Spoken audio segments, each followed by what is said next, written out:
سابق وزیراعظم عمران خان کے توشہ خانہ کے تحائف فروخت کرنے سے متعلق حقائق سامنے آ گئے ہیں۔ شہزاد اکبر نے شاہی تحفہ دبئی کے بزنس مین کو 75 لاکھ درہم میں فروخت کیا۔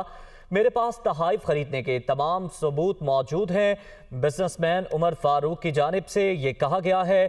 بزنس مین عمر فاروق تحائف خریدنے کا حلف نامہ بھی منظر عام پر لے آئے۔ تحائف میں ایک گھڑی، انگوٹھی، کف لنکس کا جوڑا اور قلم شامل ہیں۔ تحائف بیچنے کے لیے شہزاد اکبر نے مجھ سے رابطہ کیا۔ عمر فاروق ظہور کی جانب سے یہ بتایا گیا۔ ان کا مزید کہنا تھا کہ شہزاد اکبر نے مجھے درخواست کی تھی کہ میں اس خریداری کا کسی سے ذکر نہ کروں۔ شہزاد اکبر FIA کے ذریعے مجھے بلیک میل کرتے رہے۔ انہوں نے صوفیہ مرزا کے ساتھ بچوں کی حوالگی کا تنازع ختم کرنے کے لیے دباؤ ڈالا۔ ایسا نہ کرنے کی صورت میں سنگین نتائج کی دھمکیاں دی گئیں۔